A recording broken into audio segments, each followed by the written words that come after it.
Oke, bismillahirrahmanirrahim. Assalamualaikum warahmatullahi wabarakatuh. Sebelumnya mohon maaf, ini suasananya agak ramai dikit karena ini masih berada di pelatihan ya teman-teman. Dan pada kesempatan kali ini saya akan mereview tentang program data dan PS Code untuk materi pertemuan yang kedua. Untuk program data dan PS Code sendiri itu ada namanya 1 variabel, 2 konstansa, dan 3 adalah literal. Jadi yang pertama variabel.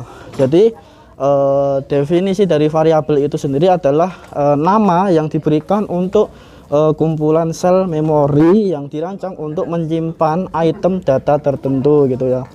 Jadi disebut variabel itu karena nilai yang disimpan dalam sel memori tersebut dapat berubah atau bervariasi pada saat program itu dijalankan. Yang kedua adalah konstansa gitu. Konstansa itu adalah item data dengan nama dan nilai yang tetap sama itu selama eksekusi program. Jadi misalnya ini ya, nama 50 dapat diberikan untuk data item yang berisi nilai 50. Dan yang ketiga ada namanya literal. Jadi literal itu konstansa yang namanya adalah representasi tertulis dari nilainya. Habis itu tipe data. Tipe data itu jadi teman-teman yang mau jadi programmer itu harus jelas mendefinisikan bentuk atau jenis data. Jadi tipe data itu dapat berupa item data dan struktur data gitu. Item data. Jadi item data itu adalah item yang berisi variabel tunggal yang selalu diperlakukan sebagai satu unit. Jadi item data ini biasanya diklasifikasikan ke dalam tipe data. Kayak gitu ya teman-teman. Untuk selanjutnya program data. Oke, untuk program data itu ada beberapa ya. Namanya yang ada integral, terus ada float, ada chart kayak gitu. Ada juga boolean gitu. Untuk integral itu mewakili satu set bilangan bulat atau positif, negatif atau 0. Contoh adalah 3, habis itu 576, habis itu min 5. Kayak gitu ya teman untuk integral. Kalau untuk float adalah mewakili satu set angka positif atau negatif dan yang mencangkup nilai sebelum atau setelah titik desimal. Contoh 19,2 terus 19,92E plus 01, habis itu ada min 0,01. Habis itu ada char. Untuk char itu mewakili karakter pada keyboard yang ditambah beberapa spesial karakter. Contohnya A, B, dan dolar kayak gitu. Habis itu ada juga boolean. Boolean ini adalah mewakili bendera kontrol dan saklar yang mungkin berisi salah satu dari hanya 2 nilai yang mungkin benar atau salah gitu ya. Kita masuk ke program data. Di program data ada struktur data. Struktur data itu adalah struktur yang terdiri dari item data lainnya. Jadi item data yang kandungnya adalah komponennya yang berupa item data dasar atau struktur data lainnya gitu.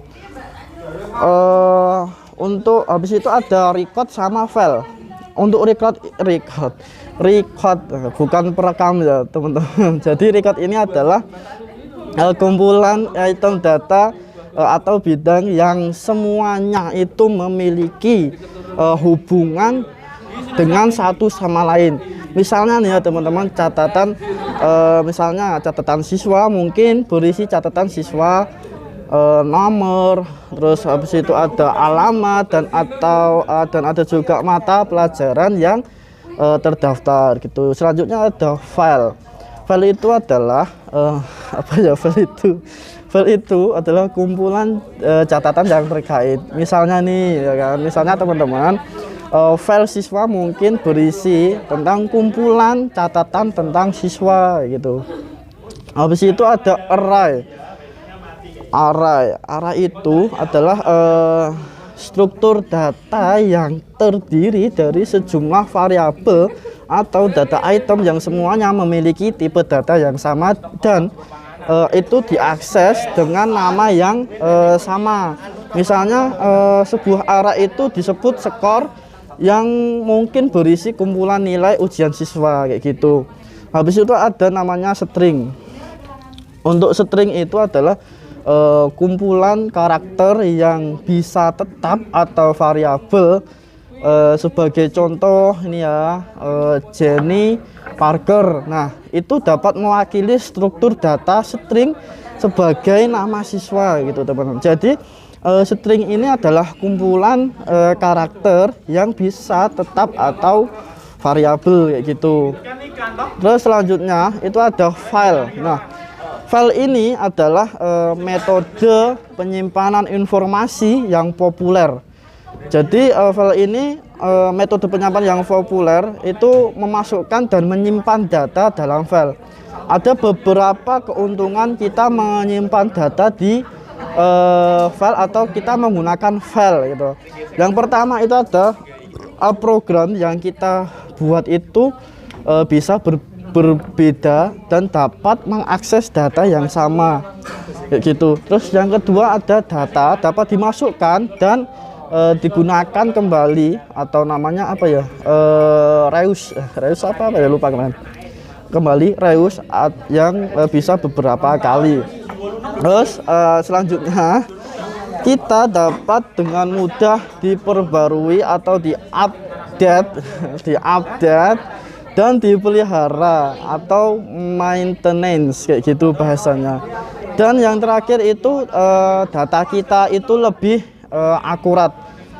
Habis itu kalau di file sendiri itu ada dua jenis file yang dapat kita simpan. Yang pertama ada file sekuensial dan kedua ada direct of random access file kayak gitu. Jadi kalau untuk sekuensial itu berupa teks di mana data disimpan dan diambil secara beruntun gitu. Untuk yang kedua ada direct or random access file. Jadi file itu diakses langsung atau diacak, di mana data disimpan dan diambil secara acak dan menggunakan kunci atau indeks kayak gitu teman-teman. Habis itu ada validasi data. Jadi data yang kita simpan itu harus menjalani pemeriksaan validasi sebelum diproses oleh suatu program. Dan jenis data yang berbeda itu sangat memerlukan pemeriksaan yang berbeda dan sangat spesifik. Jadi namun maaf ya teman-teman, ini bahasanya kurang nggak enak atau kurang gimana ya gitu ya. Namun pemeriksaan validasi data yang paling umum adalah yang pertama adalah jenis yang benar. Jadi data input harus sesuai definisi tipe data ya. Yang kedua ada rentang data.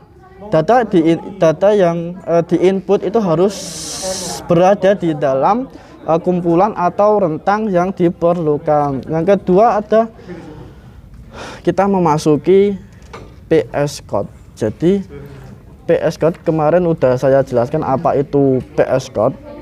Jadi saat kita merancang algoritma, fakta yang perlu diingat bahwa komputer itu melakukan serangkaian instruksi yang dapat Anda tulis. Jadi teman-teman bisa menuliskan instruksi ke dalam PS Code itu atau ke dalam algoritma.